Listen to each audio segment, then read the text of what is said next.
Right then folks, so I just wanted to share my thoughts using DCS World. I'm so sorry it's taken this long, with the Bigscreen Beyond version 2E. And to kind of reiterate the fact that you don't need a 4090, especially with this headset. We're using eye tracking at the moment.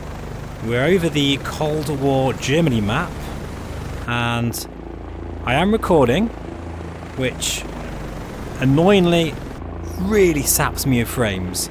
But even with my settings on incredibly high in DCS World, probably far too high to be honest, because I don't really know what settings to use. But look at this, we're getting 75 frames per second. That's the maximum I can get with this headset because I'm using it at 75 Hertz.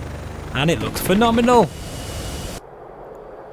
And it sounds phenomenal with these. Oh, look at that. I'm really sorry I haven't shown DCS World much. It's not because I don't like the sim. I absolutely adore it. I've got a massive respect for it. The trouble is, I just don't have the time. But in this short video today, I'm going to showcase it in different scenarios,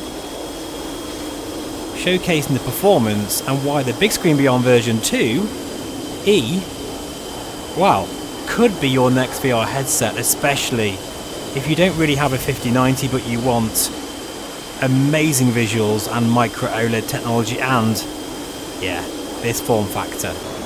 So if you're interested, stick around, stay tuned. Let's do some DCS. Wow, look at that. My favourite aircraft of all time is the F-16. Oh wow, look at that. We've got a tanker here. KC-10 is it? You know, back in the Falcon 4 days, I could only dream of a sim like this. Not only in 2D, but in VR as well. Incredibly smooth. I've got all the graphics options on high or ultra, which I know is foolish, but you know what I'm like, folks. I'm a sucker for visual quality, and this sim has it in spades. Anyway, let's go flying in the F-18.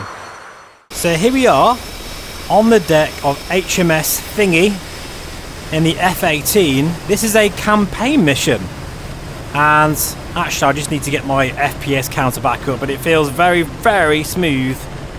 There we go. Yeah, 75 frames per second on the dot. So in this particular scenario, let me get rid of some of the labels here because they are a bit annoying. We've got lots of assets. Oh, this looks ridiculously good. Wow. Wow. Wow, there's a MiG-29 here. Look at that. So yeah, I'm just basically pissing about with DCS really. And I'll tell you what, you don't need a 5090 with this headset. That's one of the gems of this particular headset, because everything looks really sharp and amazing still. My field of view is around 110 degrees. I've got micro OLED visuals, and I'm getting 75 frames per second thanks to eye tracking. Okay, we've just done our salute. This is a super carry module. I'm on full mil here, and this is, oh, you know, I love that feeling, but it's even better in a motion rig. Okay, let's listen to this. Oh, that sounds frigging good with the Bigscreen Beyond audio. I'm using, by the way, the Moser AB9 for my force feedback. Look at this. This is, oh god, this looks good. Now the thing is, I have shown DCS World on the channel a fair few times in the past, including cold starts and missions and things like that, but the trouble is, because I haven't shown it for a while, I haven't used it for a while, I've forgotten pretty much everything. I can't remember hardly anything about the systems. Oh, it's just, you know, it's something I need to get back into, and that's the problem these days. It's a nice problem to have, but because flight sims are so detailed nowadays, you have to keep on top of it. You've got to keep flying these beautiful machines. Otherwise, you tend to forget stuff. And I just don't have the time. But I thought I'd show you anyway, and look at this. This is phenomenal. I mean, the clouds and lighting in DCS World just looks so good. Wowzers, look at this. And this is a campaign mission. I can't remember what to do, so I'm going to arm this, adjust the range of the map. But this is really, really sharp in this thing. Let me tell you, the Bigscreen Beyond version 2 is plenty sharp enough. It's a very nice middle ground. I don't really want to say middle ground because I think it's more than that. This is a high-end headset. The great thing is with the 2560p resolution, you get fantastic performance, especially with eye tracking. This has dynamic favorited rendering on the smallest VR headset you can buy. I think that's a massive achievement by Bigscreen, and it shows. It works really surprisingly very, very well here. And just everything dialed up to 11 on this recording, and it just looks so good. These clouds are far better than MSFS.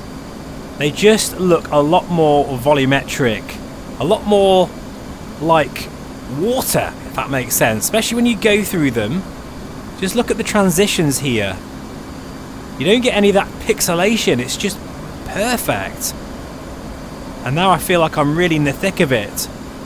And then back out again. It's, oh, you could just cloud surf forever in this sim.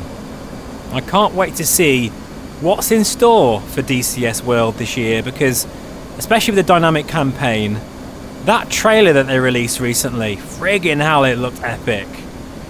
I can't believe whilst recording I'm getting a solid 75 frames per second, but admittedly I know I am over the ocean. There is a lot of assets, like I say. Let's find some terrain and go nice and low. Now, as I say, I can't really remember much about the systems in this thing. It's been too long, sadly. It's been far too long. But I will get back into it again. I definitely will. Like, I think I need to make sure I have a weapons release binding. And I don't have that. Otherwise, I probably could do a bit here, because I tend to remember a bit of this. That's my sign winders.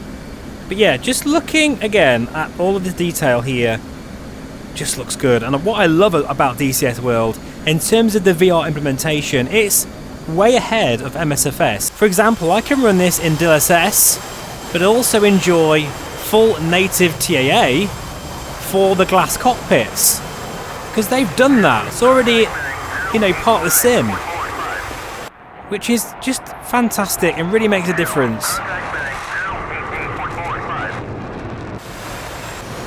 Oh, so much going on here.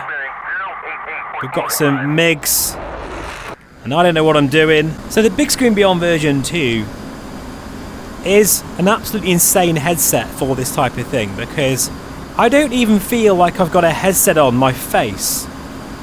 It's just so comfortable. It is, without question, the most comfortable headset I've ever had the pleasure of wearing. I just don't feel like I've got it on. It's fantastic.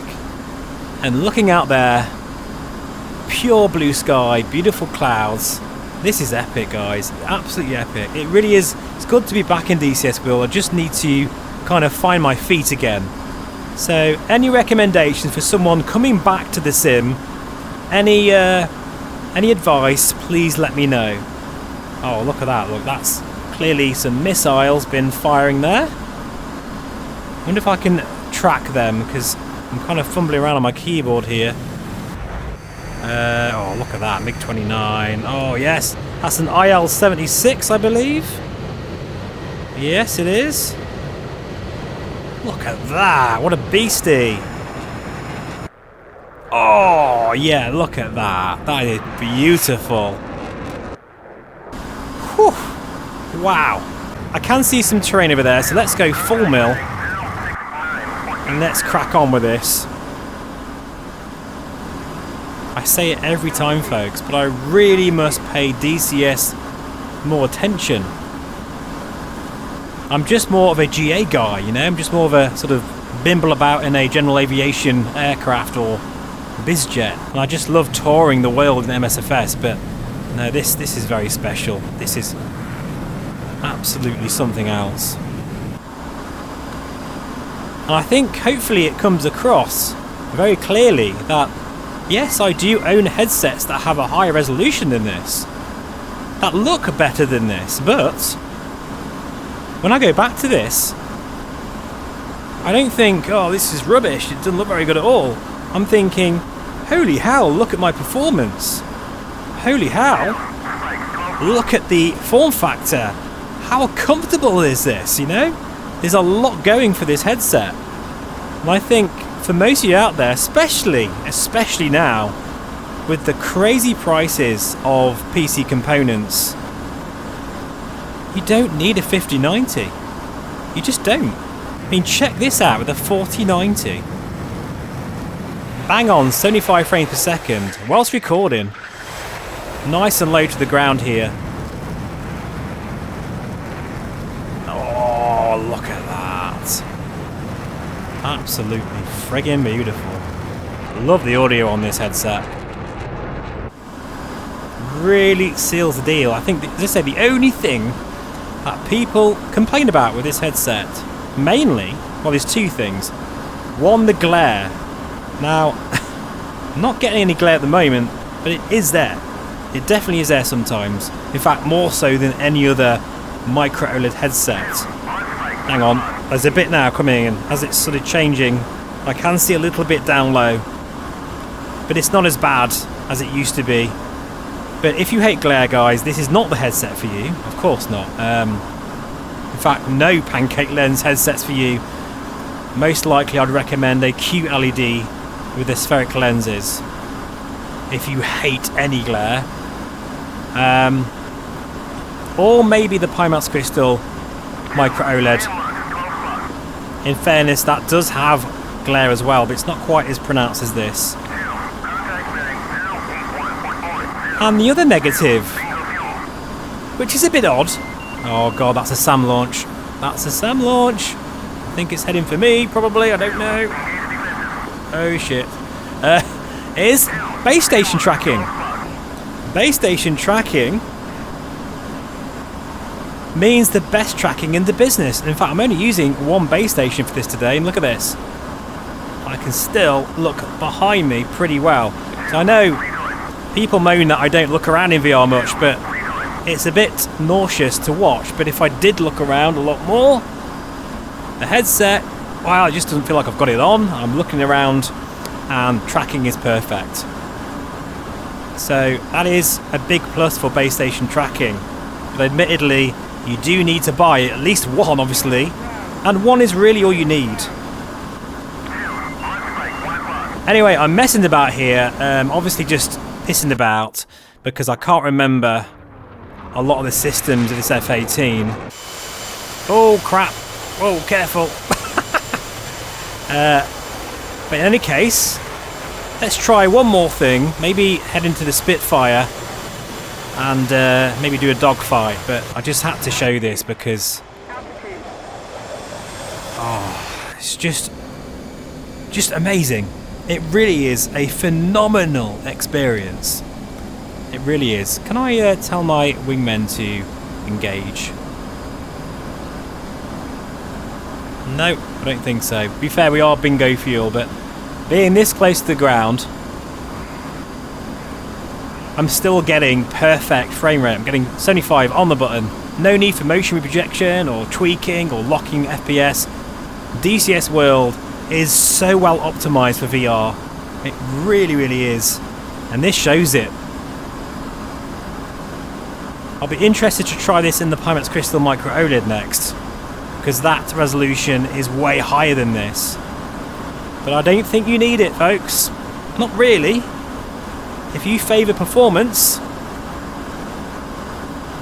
and you don't have a 5090, then this is the best high-end experience you can get and the best form factor you can get without having to spend money on a crazy high-end GPU as well. This is really smooth, this.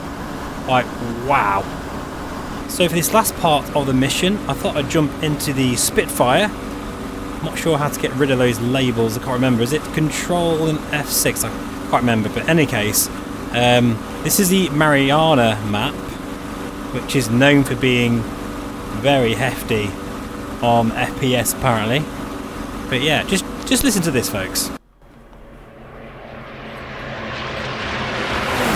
Oh yes, absolutely beautiful. Let's go for this guy here.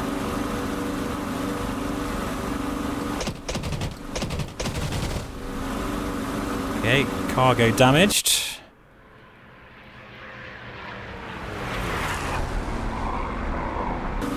It just runs so well. And this headset absolutely friggin' rocks in DCS. It's just amazing. Could do with some rockets, to be honest, but in any case.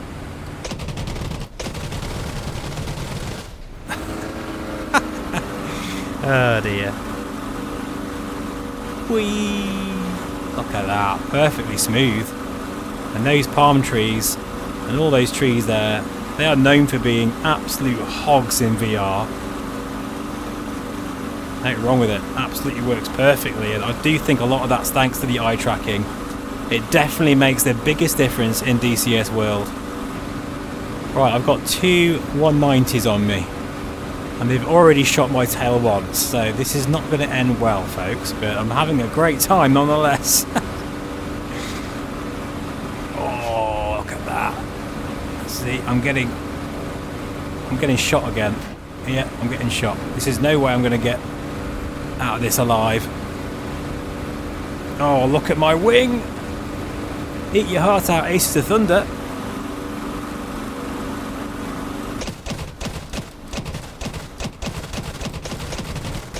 Yeah, have some of that. Have some of that. That's what you get for shooting down my wingman.